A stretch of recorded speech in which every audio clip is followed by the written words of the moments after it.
অনুদান আমরা তুলে দিয়ে তাদেরকে অপমান করতে চাই না।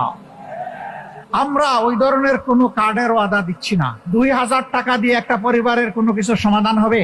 আর আমার ভাই নাহিদ ইসলাম বলেছে তাতে আবার ভাগ বসিয়ে দেওয়া হবে। খাজনা আগে, তারপরে অন্যটা। 2000-এর 1000 আমার খাজনা, আমাকে আগে দাও, তারপরে তোমারটা তুমি বুঝে নাও। কাল্পনিক কিছু মানুষের চরিত্র একে তাদের হাতে তুলে দেওয়া হবে, সরকারের হাতে তুলে দেওয়া হবে, বেকারের হাতে নয়। এই বৈষম্য গুলাকে আমরা দেখতে পাইনি।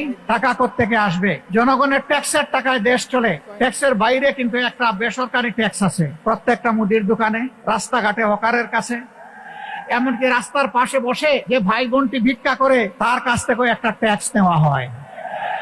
ওই ট্যাক্সের টাকা আমরা আমাদের জনগণের হাতে তুলে দিতে চাই না। ওই ট্যাক্স নামের চাঁদাবাজি আর চলবে না। চাঁদা আমরা নিব না এবং চাঁদা কাউকে নিতে দিব না ইনশাআল্লাহ। দুর্নীতি আমরা করব না এবং দুর্নীতি কাউকে করতেও দেব না। সকলের অধিকার প্রতিষ্ঠিত করার অঙ্গীকার নিয়ে রাস্তায় নেমেছে, মাঠে এসেছে নির্বাচনী মাঠে 10 দলীয় সমঝোতার ঝোঁক। আজকে এখানকার এই আসনের প্রার্থী হিসাবে আমার হাতে পাল্লা তুলে দেওয়া হয়েছে। আমার সাথে 10 দলের আরো কিছু প্রার্থী এখানে আছে। আমি তাদের হাতেও আপনারা অনুমতি দিলে আপনাদের পক্ষ থেকে প্রতীক তুলে দিতে চাই। নাহিদ ইসলাম প্রথমে আসবে, উনাকে আমি একটা সমন্বিত প্রতীক ওনার হাতে তুলে দিচ্ছি। বাকিদের হাতে দিব দাড়ি পাল্লা, ওনার হাতে পাল্লা কলি। ওনার হাতে কি দিচ্ছে? পাল্লা কলি। এই দেখেন পাল্লা আছে, এটার মাথায় একটা কলি আছে, এইটাকেই শাপলা কলি আপনারা ধরে নেবেন ইনশাআল্লাহ। ঢাকা 11 আসনের যারা ভোটার তাদের জন্য আমরা ইনসাফের প্রতীকের সাথে শাপলা কলি, আমরা নাহিদ ইসলাম যিনি জাতীয় নাগরিক পার্টির আহ্বায়ক তার হাতে আমরা তুলে দিচ্ছি। ঢাকা 12 আসনে জনাব সাইফুল আলম খান মিলন, তার হাতে আমরা পাল্লা তুলে দিলাম। আয়নাগরের বাসিন্দা, আমাদের কলিজার টুকরা ব্যারিস্টার আহমদ বিন কাসেম আরমান, যিনি 14 আসনে ন্যায় এবং ইনসাফের পক্ষে, জনগণের অধিকারের পক্ষে লড়াই করে ইনশাআল্লাহ বিজয় ছিনিয়ে আনবেন, তার হাতে আমরা পাল্লা তুলে দিলাম। এবার ঢাকা 17 আসনে একজন দক্ষ চিকিৎসক, আল্লাহ তাআলা যার উসিলায় অনেক মা বাবাকে সন্তানের মুখ দেখিয়েছেন, যিনি একজন সমাজসেবক। আমি বলি যে ওর রক্তে সমাজসেবার নেশা। আমরা সেই সফল চিকিৎসক খালেদুজ্জামানের হাতে এবার তিনি ঢাকা 17 আসন থেকে লড়ে ইনশাআল্লাহ বিজয় ছিনিয়ে আনবেন, তার হাতে আমরা পাল্লা প্রতীক তুলে দিলাম। আজ থেকে 10 দলের যার যেখানে প্রতীক সেইটার পক্ষে আপনারা সর্বশক্তি নিয়োগ করে আপনারা ন্যায়ের পক্ষে, ইনসাফের পক্ষে আগামী 12 তারিখ একদিকে গণভোটে হা আর এই 10 দলের প্রতীকে হা, এই দুই জায়গায় হা দিয়ে জনগণের বিজয় ছিনিয়ে আনবেন ইনশাআল্লাহ। এই বিজয় কোনো পরিবারের হবে না, এই বিজয় কোনো গোষ্ঠীর হবে না, এই বিজয় হবে আপামর জনগণের ইনশাআল্লাহ। আজকের এই ঐতিহাসিক নির্বাচনী জনসভায় এই পর্যায়ে বক্তব্য রাখবেন বাংলাদেশ জামাতে ইসলামী মনোনীত 10 দলীয় নির্বাচনী ঐক্য সমর্থিত প্রার্থী, যিনি বাংলাদেশকে ন্যায় এবং ইনসাফের উপর প্রতিষ্ঠা করার জন্য দিনরাত অবারিত পরিশ্রম করে যাচ্ছেন। বাংলাদেশের সকলের কাছে মানবিক নেতা হিসেবে যিনি পরিচিতি লাভ করেছেন, 10 দলীয় নির্বাচনী ঐক্য গঠনে যিনি অন্যতম ভূমিকা পালন করেছেন, বিশ্ব ইসলামী আন্দোলনের অন্যতম নেতৃত্ব। আজকের এই প্রোগ্রামের সম্মানিত প্রধান অতিথি বাংলাদেশ জামাতে ইসলামের সংগ্রামী আমির ডক্টর শফিকুর রহমান। এই পর্যায়ে বক্তব্য রাখবেন আমিরে জামাত ডক্টর শফিকুর রহমান। নারায়ে তাকবীর, নারায়ে তাকবীর। বাংলাদেশ জামাত ইসলামী দিল্লি না ঢাকা, দিল্লি না ঢাকা। শহীদের রক্ত, হাদি ভাইয়ের রক্ত, আবু সাইদের রক্ত, ইনকিলাব, ইনকিলাব। নারায়ে তাকবীর। একটা চ্যানেল থাকবে শুধুমাত্র আমাকে ভিউ কামানোর জন্য, এটা আমরা নিজেরাই কাজ করব।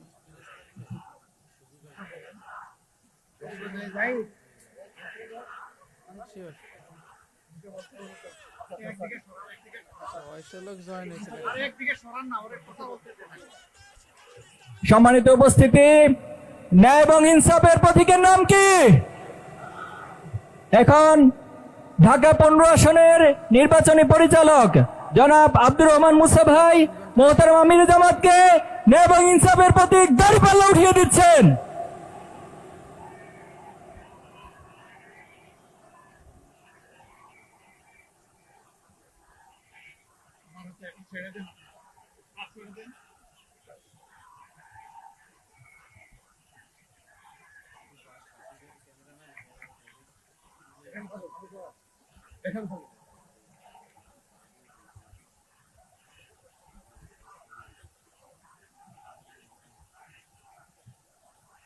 সাদাগুলা নিয়ে আইছে, ওটার দাম কেমন একটা?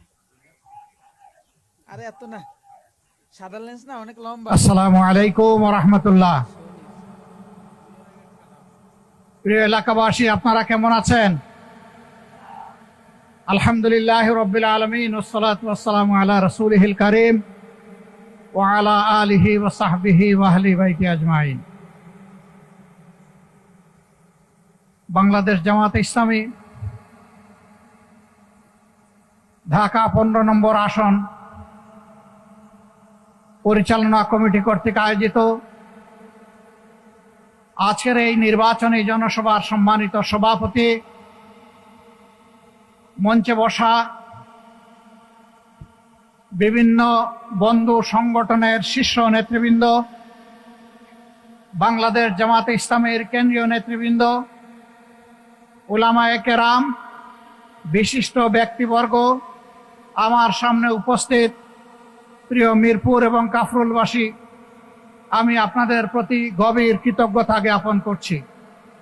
মূল্যবান সময় কুরবানি করে আপনারা এখানে হাজির হয়েছেন আমাদের দুটি কথা শোনার জন্যে। মহান রাব্বুল আলামিনের দরবারে শুকরিয়া আদায় করছি, তিনি এরকম একটি আয়োজনে আমাদেরকে আজকে হাজির হওয়ার তৌফিক এনায়েত করেছেন। আমি গভীর শ্রদ্ধার সাথে তাদেরকে স্মরণ করছি।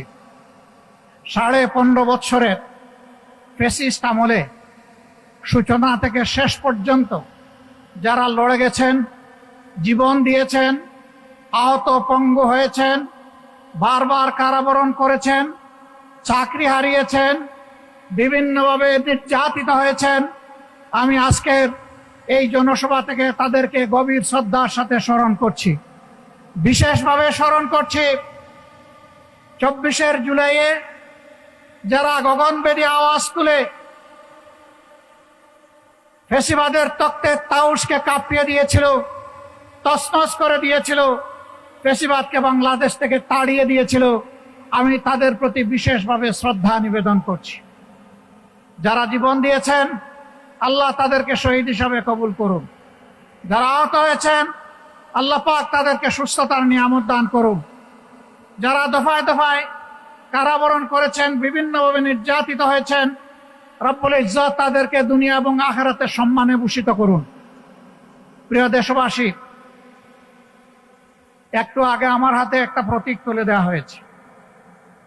এই প্রতীক বড় ভারী। এই প্রতীক হচ্ছে ইনসাফের প্রতীক। আমাদের সমাজে সব ধরনের বৈষম্য, দুঃশাসন, দুর্নীতি, এই সবগুলার মূল কারণ হলো ইনসাফ না থাকা।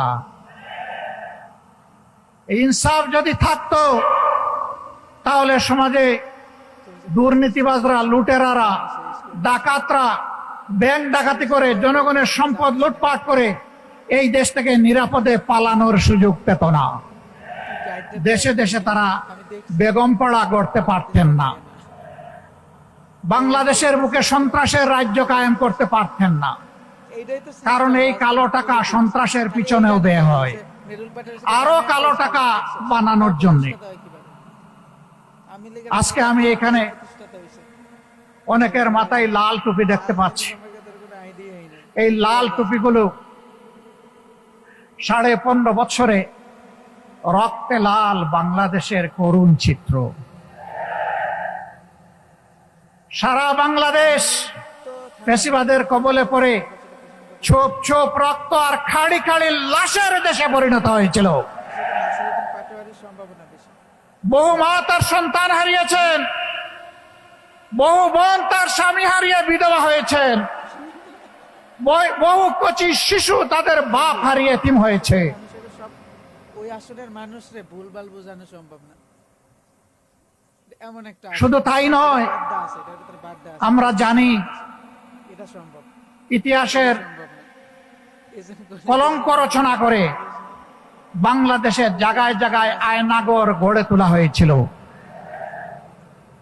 আয়নাগরে থাকা মুসলিমরা এখানে আছেন, আপনাদের সামনে তারাও বক্তব্য রেখেছেন।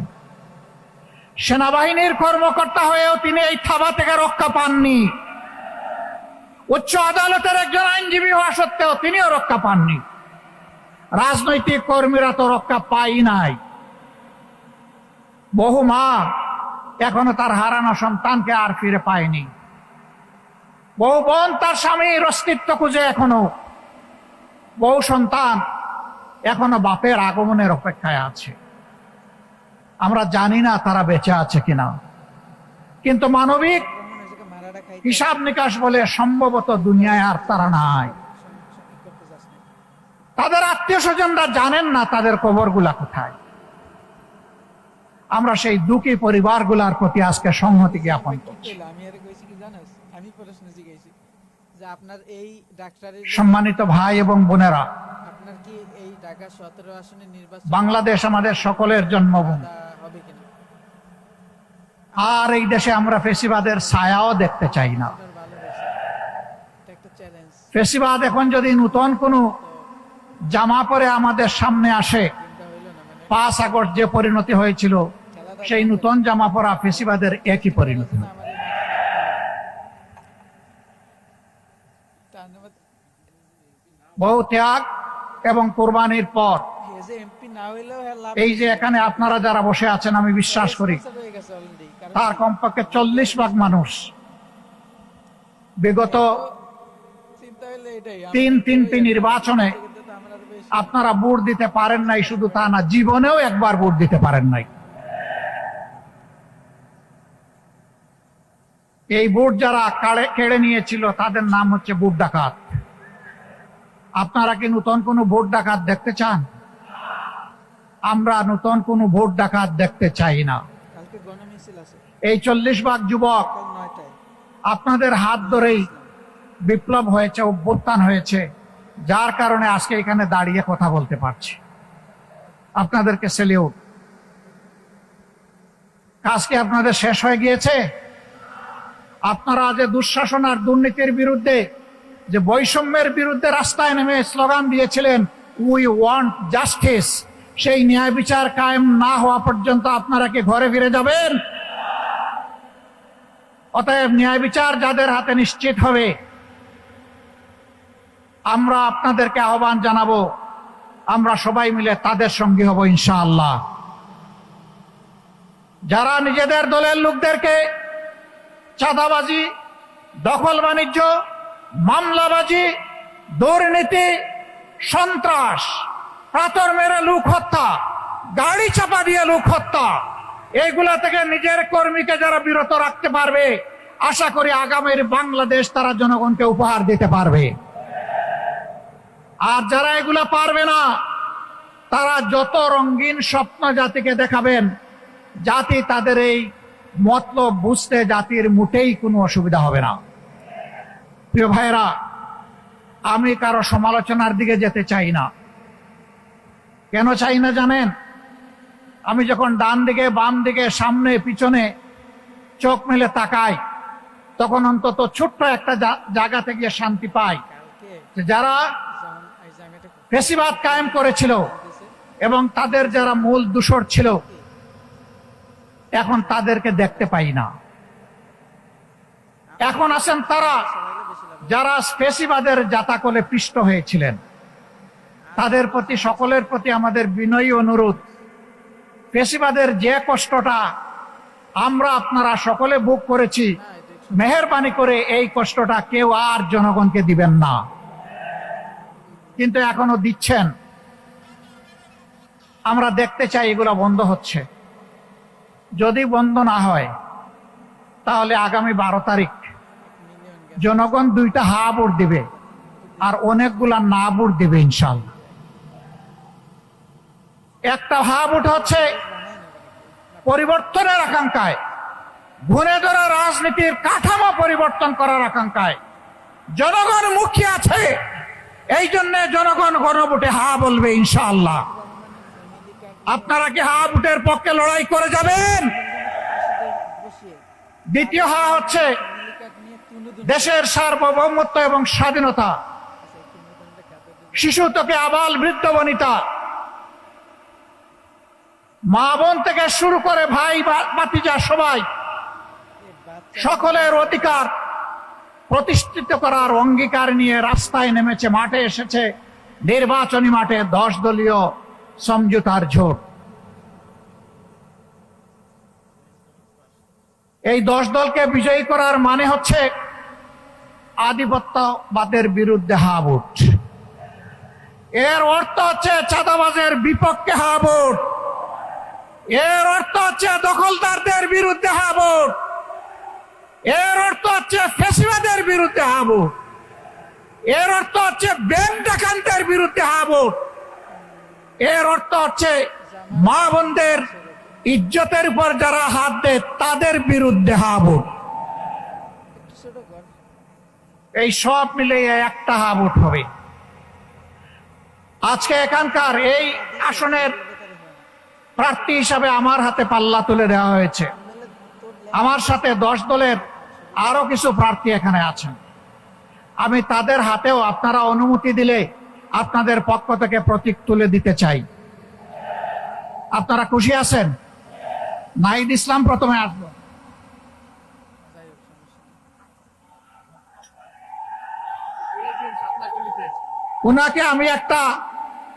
উনাকে আমি একটা সমন্বিত প্রতীক ওনার হাতে তুলে দিচ্ছি। বাকিদের হাতে দিব দাড়ি পাল্লা, ওনার হাতে পাল্লা কলি। ওনার হাতে কি দিচ্ছে? পাল্লা কলি। এই দেখেন পাল্লা আছে, এইটার মাথায় একটা কলি আছে। এইটাকেই শাপলা কলি আপনারা ধরে নেবেন ইনশাআল্লাহ। ঢাকা 11 আসনের যারা ভোটার তাদের জন্য আমরা ইনসাফের প্রতীকের সাথে শাপলা কলি, আমরা নাহিদ ইসলাম যিনি জাতীয় নাগরিক পার্টির আহ্বায়ক তার হাতে আমরা তুলে দিচ্ছি। আমির জামাতের সমাবেশে আমির জামাতের এটি ঢাকা 11 আসন, এবার ঢাকা 12 আসন।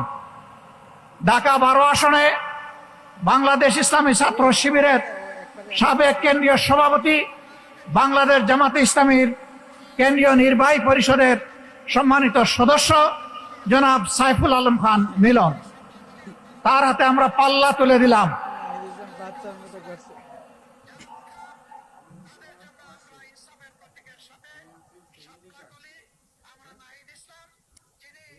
এরপরে হাসিনার সৃষ্ট দুনিয়ার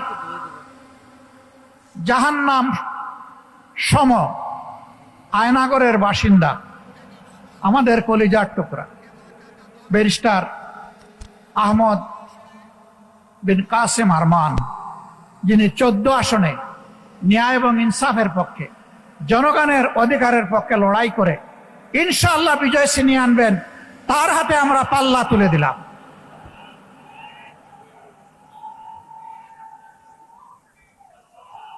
ডান দিকে আসবে, ডান দিকে, বাম দিকে না, ডান দিকে। যারা আসবেন ডান দিকে আসবেন। এরপরে পার্শ্ববর্তী আসন ঢাকা 16 আসনে সেনাবাহিনীর সাবেক একজন কর্মকর্তা কর্নেল জনাব আব্দুল বাতেন সাহেবের হাতে আমরা ইনসাফের প্রতীক দাড়ি পাল্লা তুলে দিচ্ছি। এই আশায় এবং এই আহ্বানে 16 নম্বর আসনের ভোটাররা ইনশাআল্লাহ বিপুল ভোটে দাড়ি পাল্লাকে বিজয়ী করবেন ইনশাআল্লাহ।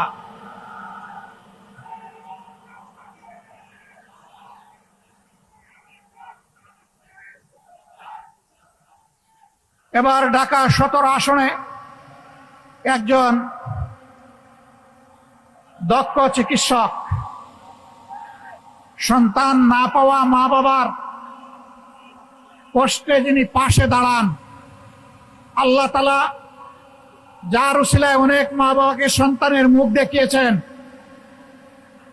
আজীবন যিনি একজন সমাজসেবক, আমি বলি যে ওর রক্তে সমাজসেবার নেশা। আমরা সেই সফল চিকিৎসক খালেদুজ্জামানের হাতে এবার তিনি ঢাকা 17 আসন থেকে লড়ে ইনশাআল্লাহ বিজয় ছিনিয়ে আনবেন, তার হাতে আমরা পাল্লা প্রতীক তুলে দিলাম। আলহামদুলিল্লাহ, প্রিয় এলাকাবাসী, আমি জাতীয় জীবনে কিছু কথা বলার আগে এই এলাকার হক প্রথমে আমার উপর বর্তায়। আমি যে এলাকাটিতে দাঁড়িয়ে আছি, এই এলাকায় আমি একটা খণ্ড চিত্র আপনাদের সামনে 1 মিনিটে তুলে ধরতে চাই। এটি রাজধানী ঢাকার একটি গুরুত্বপূর্ণ এলাকা। তার পাশেই আমাদের গর্বের সেনানিবাসের হেডকোয়ার্টার। আরো অনেকগুলা গুরুত্বপূর্ণ প্রতিষ্ঠান চতুর্দিকে আছে। এই ধরনের একটি এলাকায় যেখানে 8 থেকে 10 লক্ষ মানুষের বাস, সেখানে কি কি সামাজিক পরিষেবা বা সুবিধা থাকতে হবে আর কি আছে আপনারা একটু আশা করি দেখে নেবেন। মসজিদ আছে সর্বমোট 148টা, আলহামদুলিল্লাহ। প্রায় সকল পাড়ায় মসজিদ আছে। ঢাকাকে বলা হয় মসজিদের শহর। গির্জা আছে 8টি, এখানে মন্দির আছে 1টি, ইয়াতিমখানা আছে 27টি, কওমি মাদ্রাসা আছে 23টি, হাফিজি মাদ্রাসা, কিছু হাসপাতাল আছে, বেশিরভাগ বেসরকারি। এই এলাকায় 3টা বড় খাল আছে। এগুলাকে খাল বলা যাবে না, এগুলো এখন ময়লার ভাগাড়। ওর পাশ দিয়ে হাঁটতে গেলে আপনি নাক চাপা দিয়েও হাঁটতে পারবেন না, আপনি অসুস্থ হয়ে পড়বেন, মাথা ধরবে এবং আপনার মাথা ব্যথা শুরু হবে। এর সাথেই পাল্লা দিয়ে বসবাস করছে অসংখ্য মানুষ। ড্রেনগুলা একেবারেই অপরিচ্ছন্ন, মশা মাছির ভাগাড়, প্রজনন কেন্দ্র। রাস্তাগুলা সরু, যা একটু বড় করা হয়েছে রাস্তার মাঝখানে একটা লাইট পোস্ট। এটা দেখার কেউ নাই, সরানোর কোনো প্রয়োজন নাই। ভাঙা রাস্তা, বাচ্চারা স্কুলে যাওয়ার সময় 3 বার হুমড়ি খেয়ে পড়ে, তার সাথে হাতে ধরা মাও পড়ে যায়। সন্ত্রাস, মাদক এই এলাকায় দীর্ঘদিন ক্ষতিগ্রস্ত করেছে। আমরা তার নিখুঁত চিত্র তুলে আনার চেষ্টা করছি। মহান রব্বুল ইজ্জতের ইচ্ছায় আপনাদের ভালোবাসা, সমর্থন এবং ভোটে যদি বাংলাদেশ জামাতে ইসলামী এখানে বিজয় লাভ করে, আমরা কথা দিচ্ছি এই অভিযোগগুলা নিয়ে বাসায় গ্যাস সাপ্লাই নাই, সারাদিন মহিলারা তাকিয়ে থাকেন কখন গ্যাস আসবে আর হাড্ডি পাশন বসাবেন। আমরা আপনাদেরকে কথা দিচ্ছি, আপনাদেরকে সাথে নিয়ে আপনাদের পাশে দাঁড়িয়ে ইনশাল্লাহ এই সমস্ত সমস্যার সমাধান আমরা করব। যেটা পারবো না, কেন পারছি না, যেটা দেরি হচ্ছে, কেন দেরি হচ্ছে, এটা জানানোর দায়িত্ব আপনাদের, আমাদের, আর জানার অধিকার আপনাদের। আমরা তা আপনাদের সামনে স্পষ্ট করব। এই এলাকার জন্য মানসম্মত হাসপাতাল এবং শিক্ষা প্রতিষ্ঠান ইনশাল্লাহ গড়ে তোলা হবে। মণিপুর হাই স্কুল সারা দেশের মধ্যে শ্রেষ্ঠ হাই স্কুলে পরিণত হয়েছিল। ফেসিবাদের কবলে পড়ে এই হাই স্কুলের কি হয়েছে আপনারা তার সাক্ষী। আমরা শুধু মণিপুর হাই স্কুল না, এরকম যতটা শিক্ষা প্রতিষ্ঠান আছে সবগুলাকে আমরা দেশের শ্রেষ্ঠ মানে আনার চেষ্টা করব। শুধু দেশ নয়, এই শিক্ষা প্রতিষ্ঠানগুলোতে কিভাবে বিশ্বমানের শিক্ষাদান নিশ্চিত করা যায় তার জন্য আমরা সর্বাত্মক চেষ্টা চালাবো ইনশাআল্লাহ। বাকি সমস্যাগুলো আপনাদেরকে সাথে নিয়ে আমরা সমাধান করব। প্রিয় দেশবাসী, আমি আজ আপনাদের সামনে দাঁড়িয়েছি বাংলাদেশ জামাতে ইসলামের আমির হিসাবে না, আমি দাঁড়িয়েছি স্বাধীনতার 54 বৎসরে দফায় দফায় স্বৈর শাসনের কবলে পড়ে যে মানুষগুলা তাদের আপনজনকে হারিয়েছে, আমি তাদের একজন হয়ে আপনাদের সামনে দাঁড়িয়েছি। আমি আপনাদের সামনে দাঁড়িয়েছি যেই মানুষগুলা গুমের শিকার হয়েছে, সেই মানুষগুলা দুঃখী পরিবারের হয়ে। আমি আপনাদের সামনে দাঁড়িয়েছি ওই শিশুর হয়ে, গরিবের ঘরে জন্ম নেওয়ার কারণে যার কপালে শিক্ষা জুটে না, পথ হারিয়ে সে এক পর্যায়ে অন্ধকার জগতে, অন্ধকার গলিতে ঢুকে যায়। আমি সেই সুবিধা বঞ্চিত শিশুর পক্ষ হয়ে এখানে দাঁড়িয়েছি। আমি দাঁড়িয়েছি রাস্তাঘাট পরিচ্ছন্নতার কাজে যে সমস্ত কর্মীরা রক্ত পানি করা, ঘাম ঝরান, কিন্তু তারা তাদের শ্রমের ন্যায্য পাওনাটা পান না। সমাজ যাদেরকে সম্মানের চোখে দেখে না, আমি তাদের সম্মান ফিরিয়ে দেওয়ার জন্য এখানে দাঁড়িয়েছি। আমি দাঁড়িয়েছি ওই সমস্ত শ্রমিক সমাজের জন্য, আমার ভাই বোনদের জন্য, গার্মেন্টস শ্রমিক থেকে শুরু করে যত পর্যায়ের শ্রমিক অঙ্গন আছে, যাদের উপর বৈষম্য করা হয়, অবিচার করা হয়, তাদের একজন হয়ে তাদের অধিকার প্রতিষ্ঠার জন্য দায়িত্ব নিয়ে আমি এখানে দাঁড়িয়েছি।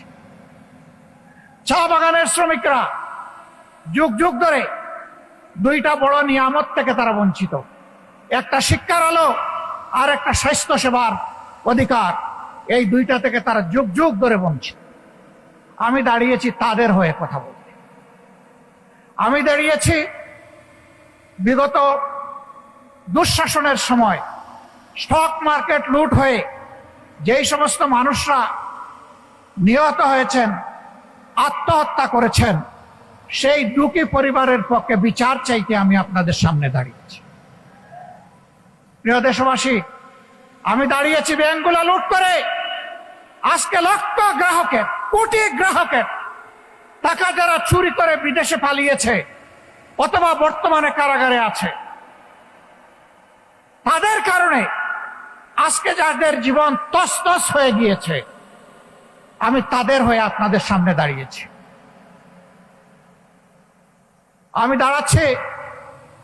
আমি দাঁড়িয়ে আছি 24-এর বিপ্লবীদের হয়ে। আজকে বিভিন্ন জায়গায় তাদের উপর অত্যাচার এখনো বন্ধ হয়নি, তার বাস্তব প্রমাণ শহীদ শরীফ উসমান ইবনে হাদি। তার কণ্ঠ ছিল আধিপত্যবাদের বিরুদ্ধে, কণ্ঠ ছিল চাঁদাবাজদের বিরুদ্ধে, কণ্ঠ ছিল দুর্নীতিবাজদের বিরুদ্ধে, কণ্ঠ ছিল যুবকদের প্রত্যাশার একটা বাংলাদেশ গড়ার পক্ষে।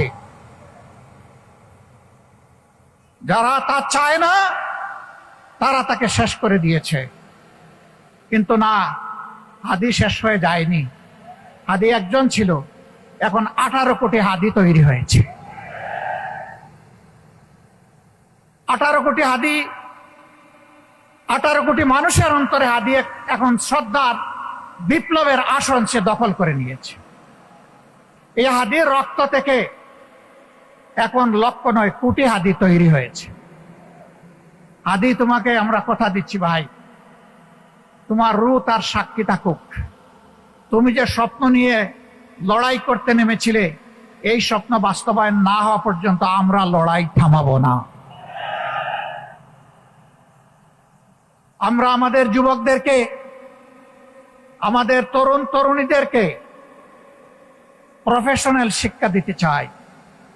আমরা তাদেরকে নৈতিক শিক্ষা দিতে চাই, যেই শিক্ষা প্রত্যেকটি নাগরিককে দেশপ্রেমিক হতে শিখাবে ইনশাআল্লাহ। স্বার্থপর হতে শিখাবে না, আত্মকেন্দ্রিক করবে না, সমাজের প্রতি দায়বদ্ধতা শিখাবে।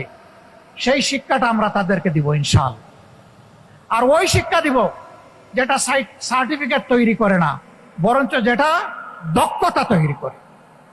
সেই দক্ষতার হাত গড়ে তাদের হাতে বাংলাদেশ তুলে দেব। তাদের হাতে খয়রাতি কোনো অনুদান আমরা তুলে দিয়ে তাদেরকে অপমান করতে চাই না।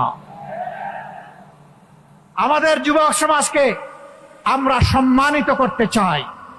তারা দেশ গড়ার কাজে অংশ নেবে আর বুক ফুলিয়ে বলবে, আমি কারো অনুদানে নয়, বরঞ্চ আমি আল্লাহর দেওয়া সামর্থ্য অনুযায়ী আমার দেশকে আমি দিয়ে চলেছি, অবদান অব্যাহত রাখবো। এই দেশ গড়ার আমিও একজন নাগরিক এবং একজন কারিগর।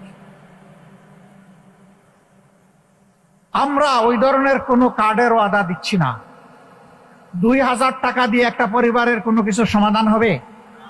আর আমার ভাই নাহিদ ইসলাম বলেছে তাতে আবার ভাগ বসিয়ে দেওয়া হবে। খাজনা আগে, তারপরে অন্যটা। 2000-এর 1000 আমার খাজনা, আমাকে আগে দাও, তারপরে তোমারটা তুমি বুঝে নাও। তাও না, কাল্পনিক কিছু মানুষের চরিত্র একে তাদের হাতে তুলে দেয়া হবে, সরকারের হাতে তুলে দেয়া হবে, বেকারের হাতে নয়। এই বৈষম্যগুলাকে আমরা দেখতে পাইনি। টাকা কোত্থেকে আসবে? টাকার সোর্স তো জনগণ। এটা তো আমাদের কারো টাকা না, জনগণের ট্যাক্সের টাকায় দেশ চলে। ট্যাক্সের বাইরে কিন্তু একটা বেসরকারি ট্যাক্স আছে, প্রত্যেকটা মুদির দোকানে, রাস্তাঘাটে, হকারের কাছে, এমনকি রাস্তার পাশে বসে যে ভাই বোনটি ভিক্ষা করে তার কাছ থেকেও একটা ট্যাক্স নেওয়া হয়। ওই ট্যাক্সের টাকা আমরা আমাদের জনগণের হাতে তুলে দিতে চাই না। না, শুধু তাই না, ওই ট্যাক্স বন্ধ করে দেওয়া হবে ইনশাআল্লাহ। ওই ট্যাক্স নামের চাঁদাবাজি আর চলবে না। আমরা বাস্তব চিত্র দেখি, গাড়ি থেকে টাকা নিচ্ছে, বলে এটা কি? বলে এটা রাজনৈতিক ইজারা। আপনি কোন দলের? একটা বলেন নাম, দোপাস করে বলে দেয়। আবার কেউ নাম বলার আগে কয় দেন মিয়া টাকা। নামের কি দরকার আপনার? যে আমি কারে টাকা দিচ্ছি এটা আমার জানতে হবে না? ভাবটা এমন যে আজকে জানার দরকার নাই, হাসরের দিন জানবেন। সম্মানিত ভাইরা, আমরা ঘোষণা করেছি চাঁদা আমরা নিব না এবং চাঁদা কাউকে নিতে দিব না ইনশাআল্লাহ। আমরা বলেছি দুর্নীতি আমরা করব না এবং দুর্নীতি কাউকে করতেও দেব না।